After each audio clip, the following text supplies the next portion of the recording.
Bali, ito ang napag-usapan nung SMM Friday. Hindi lang natin ito na-discuss kapong sa area of the Jason. Kami ni Myla yung attendees.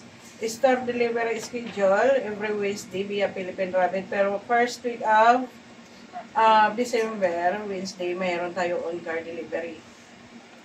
Warehouse, request inventory, yung, ano yun, Myla? Yung vacuum transfer. Okay, bali, i-pull out na para madala sa staff house din sa Wednesday pagdating ng on-car, magkasabay na natin. Wala naman na-discuss na item for allocation. And then, sa slow-moving item, yung microfiber towel, mouse pad, clock, hoodie pull-up, zipper. Bali, anong napag-usapan dito, May? Makabay mo. Bali, ito sila, bali, for promo to. Okay. Sa website naman, sa new page, ang update doon is yung notebook at saka notepad. May mga sinend akong link sa Tipgendra. Mayroon doon business solution, yung parang brochure, yung business solution, makikita niyo doon yung iba pa, mga bagong product din. Sa ROM, wala naman na-discuss. Sa audit result, wala din. Ganon din sa OLM, ads and promo. Bali, yung promo na yung nandun sa corkboard natin, dapat aware kayo niyan. Get a free planner, minimum purchase up 3,000. Pag may customer kayong 3,000 up, may free planner. Picturean nyo na lang, tapos i-record nyo dito sa giveaway monitoring. Tricycle, ang active natin, 32. Wala tayo for installation. Sa streamer, 11 yung active natin. Mayroon tayong for installation na 7. Sticker, active 10. 14, 11. May mga cost of refund na pero hindi na-tackle. Bali, yung sa compre na lang tayo.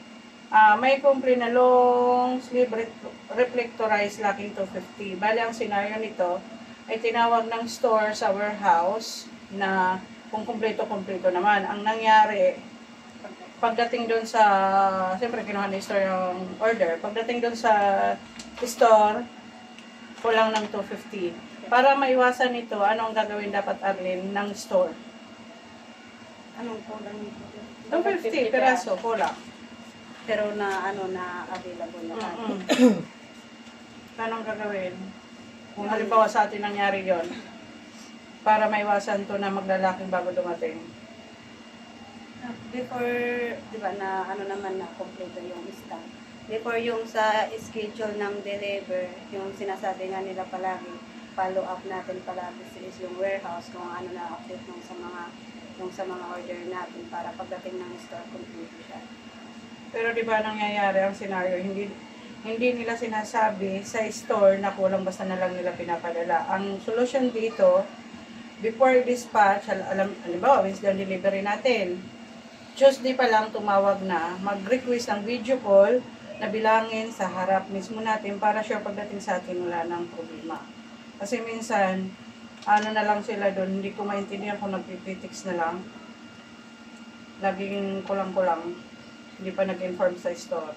Sunod na-encounter na complaint, delay process of refund. May paano ito maiwasan?